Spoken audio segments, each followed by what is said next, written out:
오늘의 말씀은 여호수아 22장 31절 말씀입니다. 제사장 엘르아살의 아들 비느하스가 르우벤 자손과 갓 자손과 므낫세 자손에게 이르되, 우리가 오늘 여호와께서 우리 중에 계신 줄을 아노니 이는 너희가 이 죄를 여호와께 범하지 아니하였음이니라. 너희가 이제 이스라엘 자손을 여호와의 손에서 건져내었느니라 하고. 아멘. 오늘은 여호수아 22장의 말씀을 강해하게 됩니다. 현대인들이 잘못 생각하는 것 중에 하나, 자기가 무엇을 결정할 때 자기의 평가는 굉장히 객관적이고 냉철하다라고 스스로 착각하는 분들이 많습니다. 내가 절대로 개인적인 감정으로 하지 않고 주관적인 판단으로 하지 않고 나는 객관적으로 지금 하고 있습니다. 그렇게 자기가 자기를 믿고 있다는 얘기죠. 지난 7월 26일 텔레그라프 인도판에서 인도군의 황당한 실수 하나를 보도했는데, 이 인도는 중국하고 이 접경 지역에서 1960년대부터 영토 분쟁을 벌이고 있었습니다. 그런데 작년 여름부터 인도군들 눈에 밤마다 그 국경 지역에 미확인 비행 물체 하나가 보이기 시작했습니다. 인도군들은 이 미확인 비행 물체가 중국이 띄운 무인기다 이렇게 확신을 합니다. 그리고 6개월 동안 그걸 세심하게 관찰을 하다가 드디어 지난 2월 이 비행 물체를 더 이상 둘 수가 없다. 그래서 공격을 감행하기로 결정을 합니다. 그리고 이 비행 물체가 어떤 건지를 최종적으로 확인하기 위해서 인도 군인이 인도 천체 물리학 연구소에 최종 확인 요청을 하게 됩니다. 그리고 얼마 뒤에 답변이 돌아왔는데, 뭐라고 답변이 돌아왔느냐? 이 비행 물체는 금성과 목성이었다. 그러니까 인도군이 이걸 확인 안 하고 만약에 여기다가 총질을 해대고 미사일을 쐈으면 우주 전쟁을 할 뻔한 거죠. 그러니까 자기들이 확신하는 선입견, 자기들이 판단하는 것이 맞다고 생각하고 그걸 진행했을 때 큰 우를 범한다는 겁니다. 여러분, 사람이 어떤 사람을 대할 때 긍정적 선입견이라는 게 있습니다. 저 사람 정말 좋은 사람이야. 내가 그렇게 그 사람을 긍정적으로 믿으면 그 사람이 어떤 실수를 해도 그 사람을 잘 우리가 믿어주고 관계가 좋아지죠. 그러나 부정적 선입견을 가지면 그 사람이 아무리 옳은 일을 하고 좋은 일을 해도 그 사람 자체에 대해서 내가 부정적인 선입견이 이미 있기 때문에 그 사람을 옳게 좋게 평가하지 않아요. 그래서 인간관계가 결국 왜곡되거나 가로막혀지는 심각한 장애 요소가 됩니다. 오늘 우리가 읽은 여호수아 22장의 말씀은 바로 이렇게 잘못된 선입견이 주는 불행에 대한 이야기를 다루고 있습니다. 지금 이스라엘은 이집트를 탈출해서 모세의 인도로 40년간 광야를 걸어옵니다. 그리고 어느 날 모세가 죽고 여호수아가 모세의 뒤를 이어서 그 이스라엘 백성과 함께 가나안으로 가죠. 그런데 그 여정이 저 동쪽에서부터 서쪽으로 가나안 땅을 향해서 가는 거예요. 그리고 그 가나안의 가장 핵심이 요단강이에요. 요단강을 건너면 본격적으로 가나안이 시작되는 거죠. 그래서 다 이제 가나안 땅을 여호수아가 차지하고 나서 이제 12지파에게 땅을 분배하는 거예요. 요단강이 있어요. 그 요단강 동쪽에는 세 지파가 있고 이 요단강 서쪽에는 나머지 지파가 자리를 잡습니다. 엄격히 말하면 동쪽에는 2지파 반, 서쪽에는 9지파 반, 그래서 12지파죠. 동쪽에 어느 지파가 있을까요? 르우벤 지파, 갓 지파, 므낫세의 절반, 그리고 나머지는 서쪽에 다 자리를 잡는 거예요. 참고적으로 가나안은 우리나라 그 땅덩어리를 비교했을 때 강원도 정도의 크기라고 생각하면 비슷할 거예요. 그 정도의 크기에 12지파가 땅을 분배받는 거예요. 이제 전쟁도 다 끝났고 땅을 다 분배했으니 끝까지 전쟁을 함께했던 저 동쪽 지역에 머물러야 될 르우벤, 갓, 므낫세의 반지파를 돌려보내는 거예요. 요단강을 건너서 너희들이 살 곳으로 가라 이렇게 얘기를 하면서 2절 3절에 보니까 여호수아가 너희들이 그동안 약속을 잘 지켜주고 또 협조를 잘해줘서 고맙다라고 이렇게 칭찬하는 얘기가 2절 3절에 나와요. 그리고 5절에 보니까 너희들 돌아가면 그냥 너희들 생각대로 살지 말고 하나님 말씀 잘 지키고 계명을 잘 따라라 이런 말씀이 5절에 나오고 그냥 돌려보내지 않고 8절에 보니까 여호수아가 그들에게 막대한 선물을 줘요. 8절에 보니까 심이 많은 가축과 은과 금과 구리와 쇠와 많은 의복을 가지고 돌아가게 했다. 그러니까 잘 해서 보내줬다는 거죠. 마지막을 굉장히 잘 마무리를 했다는 거예요. 목표도 이루었고 그리고 헤어지는 것도 잘 했어요. 자, 그런데 얼마 뒤에 요단강 동쪽으로 돌아간 이 세 지파가 가자마자 뭘 하느냐? 자기들이 큰 제단을 쌓기 시작합니다. 그리고 이 소식이 요단강 서쪽에 있는 다른 지파들 사이에 급속히 이 소문이 퍼지기 시작했어요. 근데 서쪽에서 이 소문을 들은 사람들이 어떻게 오해를 하느냐? 저 요단강 동쪽으로 건너간 세 지파가 자기들이 지금 새로운 제단을 쌓아서 새로운 신을 섬기려고 하나 보다. 다시 말하면 하나님을 배신하고, 배교라고 하죠. 하나님을 배신하고 다른 신을 섬기려고 하나 보다 라고 서쪽에 있는 지파들이 오해를 하기 시작합니다. 그러니까 다른 건 다 용서가 돼도 어떻게 하나님을 등지고 다른 우상을 섬기느냐, 그것은 용서할 수 없는 일이다. 이렇게 서쪽 사람들이 흥분하기 시작하면서 이 동쪽 지파들을 단죄해야 되겠다, 단죄하고 엄벌에 처하기 위해서 전쟁을 해야 되겠다라고 사람들이 막 여론이 들끓기 시작합니다. 12절에 보니까 이스라엘 자손이 이를 듣자 곧 이스라엘 자손의 온 회중이 실로에 모여서 그들과 싸우러 가려 하니라. 전쟁하려고 했다는 거예요. 자, 제가 조금 전에 이들은 헤어질 때까지도 잘 서로가 서로를 격려하고 축복하고 나누고 그랬던 아주 좋은 사이였어요. 한 동족이에요. 그런데 불과 얼마 지나서 이들은 서로가 서로에게 전쟁을 하는 원수지간으로 그렇게 그들이 대립하게 됐어요.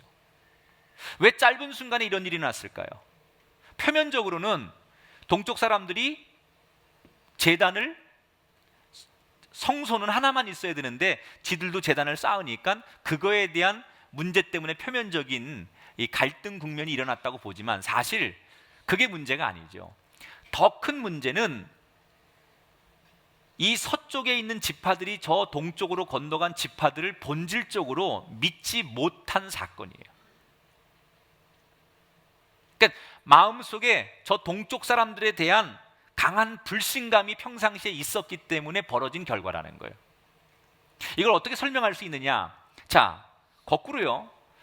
만약에 서편 지파들이 그 동편 지파들을 정말로 신뢰했다면, 마음속에 정말로 신뢰하고 있었다면 어떤 부정적인 소문이 들려왔을 때 지금처럼 이렇게 흥분하고 조급하게 판단하고 그렇게 행동하지 않았을 거예요. 마음으로 신뢰가 있었다면 그런 부정적인 소식이 들려와도 뭐라고 그랬을까요? 아이, 그 사람들 그럴 사람들 아닌데, 우리가 잘못 들은 거 아니야? 그 사람들 그럴 사람 아니야, 이렇게 두둔을 해줬을 거예요. 너무 소문이 많고 이게 정말 사태가 걷잡을 수 없을 것 같으면 의심쩍거나 그렇다면 조심스럽게 직접 물어봤을 거예요. 아니, 이러저러한 이런 자꾸 소문들이 들리는데 도대체 무슨 일이 있는 거야? 이렇게 아마 기본적으로 그들에 대해서 긍정적인 생각이 있었다면 그 문제를 그렇게 처리했을 거라는 거죠. 그런데 마음속에 불신이 있기 때문에 요만한 이상한 소문이 들려올 때 그거를 자기들끼리 다 단정하고 저 사람들 나쁜 사람들이다 라고 자기들의 그 평상시의 마음에 마치 불을 지핀 것처럼 그들은 평상시의 생각 그대로 그들에 대한 불신의 행동을 나타냈다는 거예요. 사람이 한번 부정적인 선입견이 생기면 그 선입견을 근본적으로 뿌리 뽑는 게 참 힘든 거예요. 그래서 사람을 함부로 우리가 판단하면 안 돼요. 저럴 것이다, 저 사람들 저럴 것이다, 뭐 이 사람들을 이런 사람들이다, 이렇게 우리가 한번 단정하고 나면 그것을 다시 고친다는 게 여간 어려운 일이 아니라는 거예요. 여러분, 이 동쪽 사람들이 어떤 사람들입니까? 가나안 땅을 다 차지할 때까지 자기들이 요단강을 건너서 서쪽 사람들과 함께 그 원주민들과 싸워서 함께 목숨을 바쳐 싸웠던 전우애를 발휘했던 사람, 이스라엘의 한 민족이에요. 그러니까 같은 피를 타고 나서 사는 사람이고 같이 전쟁을 겪으면서 목숨을 바쳐서 많은 위험 요소를 견뎠던 사람들인데 마음속에 불신이 생기니까 그런 과거도 다 필요가 없더라는 거예요. 자, 전쟁해야 된다, 저놈들 다 죽여야 된다 이러고 막 서쪽 사람들이 흥분하기 시작하는데 그 중에 몇 사람이 그래도 전쟁을 할 때 하더라도 왜 어떻게 된 건지 한번 사실이나 확인하고 해보자. 그래서 비느하스라는 제사장이 이 서쪽 지역에 흥분하는 10지파에서 대표 한 명씩을 뽑아가지고 10명을 데리고서 동쪽 지역에 직접 찾아가 봅니다. 도대체 어떤 일이 일어나고 있는지 소문만 들었는데 직접 가서 보자. 그래서 동쪽 요단강을 건너가게 되죠. 그리고 가자마자 그들은 오늘 성경에 보니까 동쪽 지파들을 보자마자 야단을 치기 시작해요. 16절에 보니까 너희가 어찌하여 이스라엘 하나님께 범죄하여 오늘 여호와를 따르는 데서 돌아서서 너희를 위하여 제단을 쌓아 너희가 오늘 여호와께 거역하고자 하느냐. 그러면서 그 다음에 굉장히 이 사람들이 도발적인 얘기를 합니다. 19절에 보니까 오직 우리 하나님 여호와의 제단 외에 다른 제단을 쌓음으로 여호와를 거역하지 말며, 그 다음 얘기가 중요해요.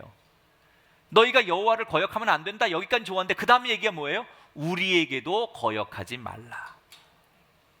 자, 여기서 눈여겨볼 부분은 하나님과 자신들을 같은 편으로 만들었다는 거예요. 다시 말하면 자기들은 하나님 앞에 충성스러운 사람이고 하나님 앞에 인정받는 의인이고 너희들은 하나님 앞에 저주받고 버림받아야 될 죄인이라고 그들을 단정했다는 얘기예요.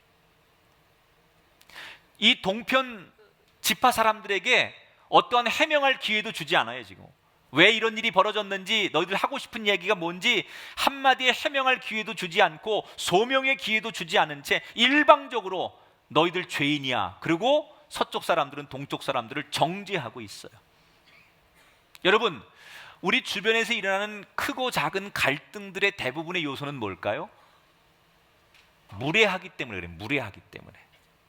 사람이요, 어떤 대화를 나누고 우리가 논쟁을 벌일 때 최소한의 예의를 지키면 극적인 파행은 우리가 막을 수 있습니다. 근데 대부분의 크고 작은 갈등들이 해결되지 않는 것은 너무 한쪽이 일방적으로 무례하면, 한쪽이 모욕을 받으면, 감정이 상처를 입으면 그 문제는 나중에 이성으로 해결이 되지 않아요. 여러분, 우리 사회에 곳곳에서 일어나고 있는 분쟁과 다툼을 보십시오. 사람들이 몰라서 그러는 게 아니에요. 이게 나쁜 줄 알아요. 내가 지금 옹고집을 부리고 내가 옹리를 부리고 있다는 거 알아요. 그런데 자기의 그 고집을 자기가 철회하지 않는 이유는 대부분 상대가 자기한테 이미 무례하게 했기 때문에 내 감정이 용납이 안 되니까 머리로는 이해가 되는데, 머리로는 내가 잘못한 줄 아는데 내 감정이 동의를 안 해주는 거예요. 사람이 여러분 참 중요한 게 가까운 사이일수록 예의를 지켜야 돼. 목사가 설교할 때 아멘 하는 게 예의예요. 지난 3월 27일 우리나라 법정에서 피고인과 여검사가 욕설을 주고받는 사태가 있었어요.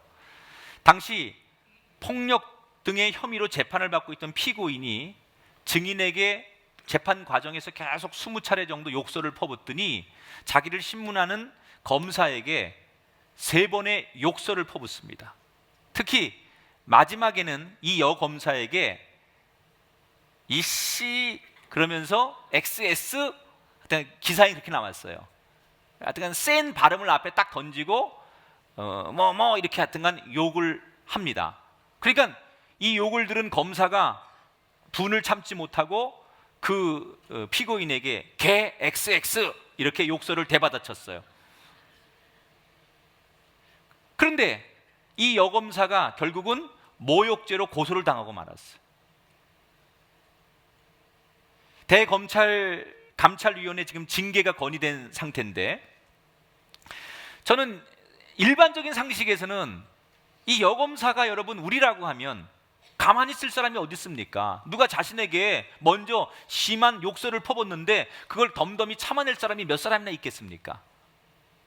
그러니까 어떻게 보면 검사가 먼저 욕을 한 게 아니니까 그 피의자가 잘못했음에도 불구하고 검사가 왜 고소를 당해야 됩니까? 이유는 하나예요. 그곳은 예의를 갖춰야 될 법정이기 때문에 설사 상대가 그렇게 감정적으로 나온다 할지라도 자기의 감정을 추스리고 흥분하지 말아야 되는 자리고 위치인데 자기가 그걸 놓쳤기 때문에 비록 검사라 할지라도 그가 무사할 수가 없었던 거예요. 제가 얼마 전에 한 케이블 TV에서 영국의 의회 제도에 대한 방송을 보게 됐습니다. 영국은 양당제예요.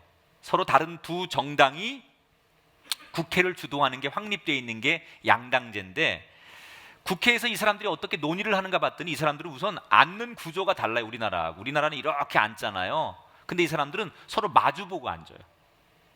그래서 어떤 첨예한 의견이 나오면 한 당에서 나와서 자기들이 당의 의견을 막 얘기하면 반대 당에서 자기들 의견을 얘기할 거 아니에요.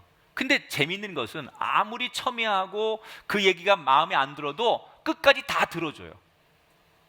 자기들이 얘기를 하고 싶어도 중간에 말을 가로막거나 끊거나 심지어 고성을 지르거나 그러지 않고요. 다 들어줍니다. 그리고 그 다음에 다시 자기네 당의 대표가 나가서 얘기를 하고 그 얘기를 또 다 들어준 다음에 상대의 이야기를 또 나와서 하게 하고 우리처럼 얘기하는 중간에 들어가 집어쳐 이 자식아 그리고 멱살 잡고 싸우는 그런 익숙한 국회가 아니더라는 거예요. 요거를 그대로 녹화해가지고 우리 국회에 보내주고 싶더라니까요. 어? 여러분 우리가 살면서 어떤 상황에서도 자신의 감정을 통제하고 내가 지켜야 될 내 본분, 예의를 다하기 위해서 최선을 다해야 된다는 거예요. 특히 상대방이 이성을 잃고 나한테 추태를 부린다고 해서 내가 그 분위기에 휩쓸리면 나도 결국은 책임을 져야 되는 거예요. 오늘 이 성경에서 우리한테 강조하는 것은 부정적 선입견, 상대가 나한테 그런 선입견을 갖고 공격해 온다 할지라도 거기에 내가 같이 휩쓸리게 되면 똑같은 사람이 되고 더 불행한 결과가 나온다는 얘기예요. 자, 동쪽 사람들의 얘기를 한번 들어볼까요? 어느 날 갑자기 서쪽 사람들이 찾아와가지고 너희들 죄인이고 다 죽어야 될 사람들이고 자기들은 막 그렇게 코너에 몰아세웁니다. 일방적으로 서쪽 사람들이 와가지고 자기들을 막 훈계합니다. 그런데 성경이 보니까 이 동쪽 사람들은 그래도 이 흥분된 상태에서 같이 흥분하지 않고 굉장히 신사적으로 이 문제를 해결하려고 해요. 제일 먼저 서쪽 사람들이 오자마자 막 흥분해 있는 그 사람들 앞에서 자기들의 그 어떤 결백을 하나님 앞에 호소합니다. 제일 먼저 하나님 앞에 자신들의 결백을 호소해요. 22절 23절 전능하신 자 하나님 여호와 전능하신 자 하나님 여호와께서 아시나니 이 일이 만일 여호와를 거역함이거나 범죄함이거든 주께서는 오늘 우리를 구원하지 마시옵소서. 여호와는 친히 벌하시옵소서. 하나님 앞에 맹세하는, 우리는 절대 그럴 하나님 버리고 다른 신을 섬길 의사가 조금도 없다. 그리고 왜 그러면 자기들이 이 동쪽에 돌아오자마자 따로 제단을 쌓았는지 그 이유를 차분하게 설명하기 시작합니다. 설명을 들어보니까 이런 내용이에요. 자, 이제 서쪽에는 19지파 반이 있고 동쪽에는 2지파 반이 있는데 큰 요단강을 사이에 두고 우리 세대는, 부모 세대는 다 서로가 전우애가 있고 같은 동고동락을 했으니까 문제가 없지만 우리 다음 세대가 자식 세대가 되었을 때 서로가 교류가 없다 보면 오해가 생길 거 아니냐.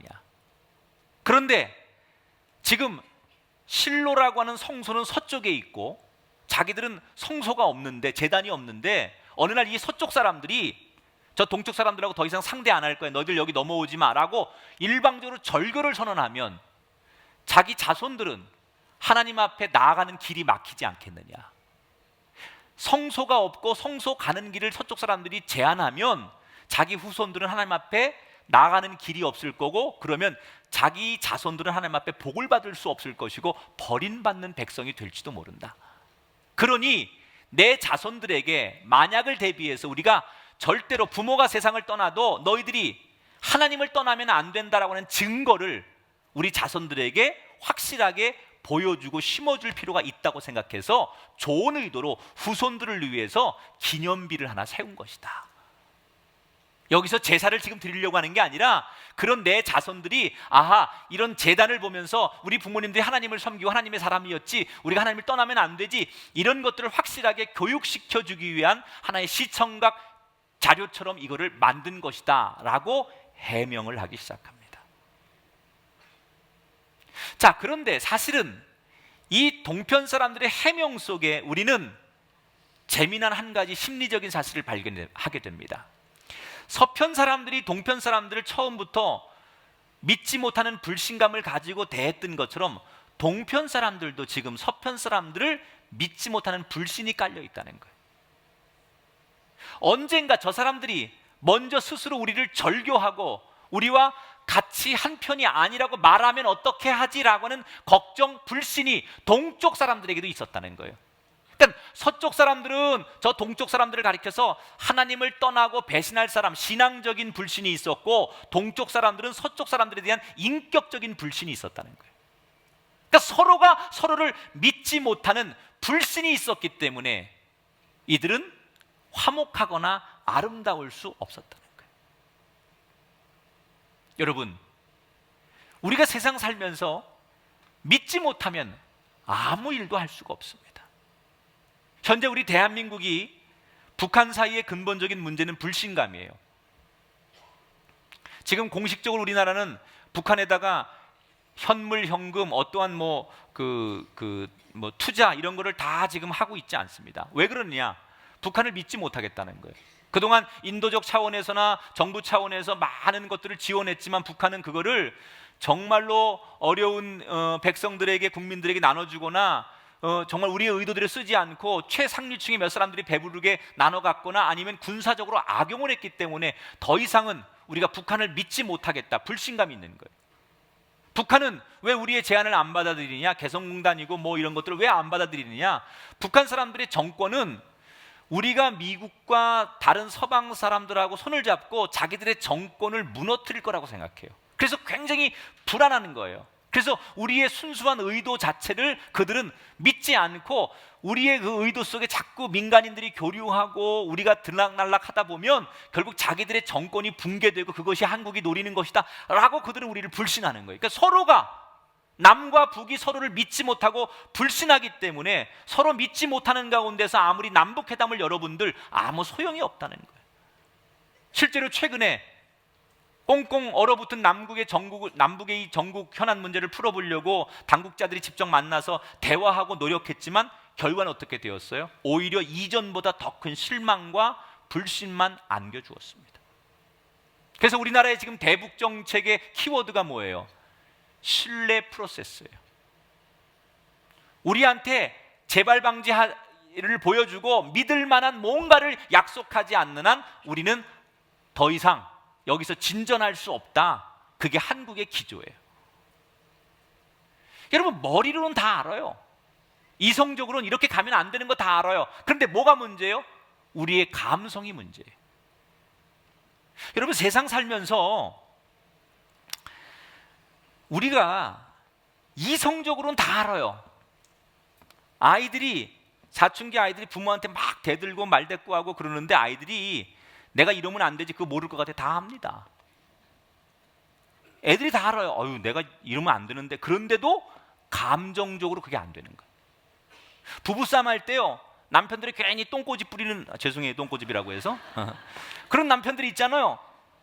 그런데 그 남편들이 모를 것 같아요? 자기가 아내한테 괜히 고집 부리고 막말하고 막 권위 내세우는 거 남편들이 압니다. 그런데 왜 그거 인정 안 하느냐? 감정이 상하면 인정을 안 합니다. 지금 저는 우리 사회 곳곳에서 일어나고 있는 대부분의 갈등과 분쟁이 이성적으로 풀어서 되는 문제가 아니라고 생각해요. 이성적으로는 다 알아요, 사람들이. 이러면 안 되지. 우리가 같은 편끼리 이러면 되나? 우리 이렇게 돼서 좋을 게 없지. 이성적으로는 다 동의가 되는데 뭐가 안 되느냐? 이미 감정의 상처를 받은 거예요. 감정이 상해 있는 거예요. 그러면 아무리 이성적으로 동의가 되고 이성적으로 논리적으로 이야기를 해도 사람이 감정이 이성보다 앞서기 때문에 해결이 안 되는 거예요. 한마디로 현대인들은 상처 입은 감정을 가지고 있어요. 사람들의 마음속에 이미 많은 국민들의 마음속에 감정의 상처가 있는데 정부는 제도를 가지고만 계몽하려고 해요. 법을 가지고만 하려고 그래요. 행정을 가지고만 하려고 그래요. 학교에서는 교육이라고 하는 거, 학문을 가지고만, 이론적인 것만 가지고 해결하려고 해요. 안 돼요. 몰라서 우리가 해결 못하는 게 아니라 이미 상처난 우리의 감정을 누군가가 어루만져주고 그 감정을 터치해줘야 되는데, 이건 정부가 할 수 있는 문제가 아니에요. 학교가 할 수 있는 문제가 아니에요. 전문가가 할 수 있는 문제가 아니에요. 이 감정의 어루만짐, 감정의 상처를 터치해줄 수 있는 데는 두 군데밖에 없어요. 가정과 교회밖에 없어요. 그래서 우리 그리스도인이 중요한 거예요. 여러분, 우리 사회가 과거보다 지성과 교양이 얼마나 높아졌습니까? 수준이 얼마나 높아졌어요? 요즘 사람들 뭐 공부도 많이 하고 경험도 많고 정보도 많기 때문에 수준이 굉장히 높아졌음에도 불구하고 이전보다 더욱더 격렬한 다툼과 분쟁이 끊어지지 않는 것은 이성적으로 몰라서 그런 게 아니라는 거예요. 감정의 문제라는 거예요.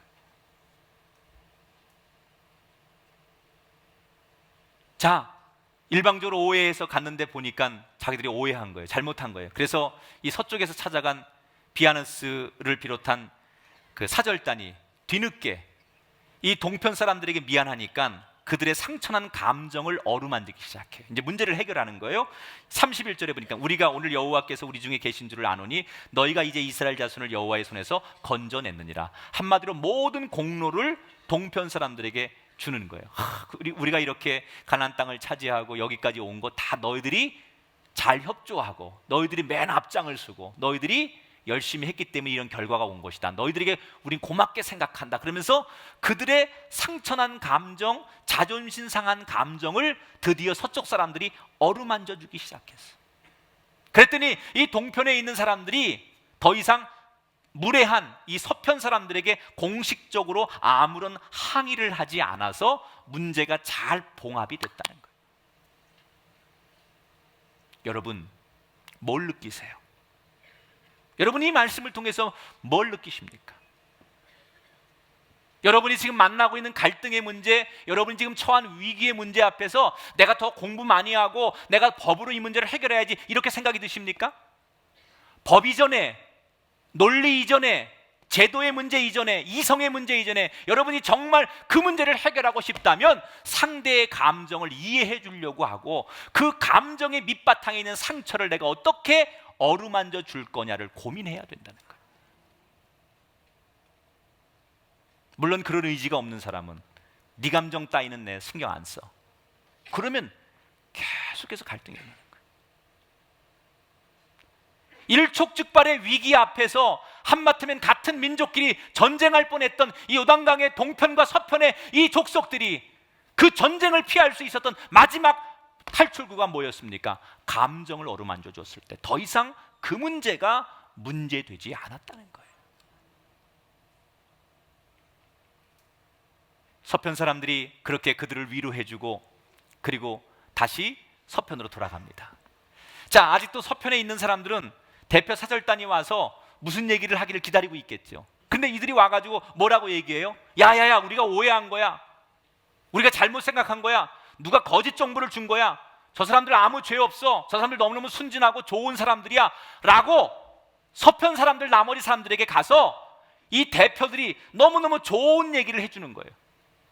오히려 우리가 미안해야 되고 잘 섬겨야 돼, 저 사람들 신경 써줘야 돼 이러면서 그들에 대해서 귀한 얘기를 많이 해주고 다 오해를 풀게 만들어줬어요. 그랬더니 나머지 모든 사람들이 다 기뻐하면서 하나님을 찬양했다 그랬어요. 성경 33절, 그 일이 이스라엘 자손을 즐겁게 한지라. 이스라엘 자손이 하나님을 찬송하고 그러면서 계속해서 가서 싸워 그것을 멸하자 하는 말을 다시는 하지 아니하더라. 얼마 전까지 전쟁하자, 저놈들 가서 죽이자, 가만 놔두면 안 된다 이렇게 막 성질내고 앞서던 사람들이, 과격하고 무모한 말을 하던 사람들이 이 사람들의 대표들의 얘기를 듣고 그 마음이 진정되어서 다 그 마음이 천사와 같이 변해버렸다는 거예요. 누가 이 역할을 한 겁니까? 대표들이. 우리는 이런 사람들을 가리켜서 피스메이커, 평화의 사절단이라고 해요. 여러분, 교회는 왜 존재하는 걸까요? 이 세상에 우리가 평화의 사절단이 돼야 돼. 하나님이 이 죄인과 하나님 사이에, 이 땅과 하나님 사이에 예수 그리스도를 평화의 사절단으로 보내셔서 화목하게 하신 것처럼 이 세상이 정말 갈등하고 고집하고 대립하는 이 세상 속에 누군가는 평화의 사절단이 되어서 서로가 잘 지내도록 만드는 그 역할을 하나님이 우리에게 맡기셨다는 거예요. 우리가 정말로 조심할 거,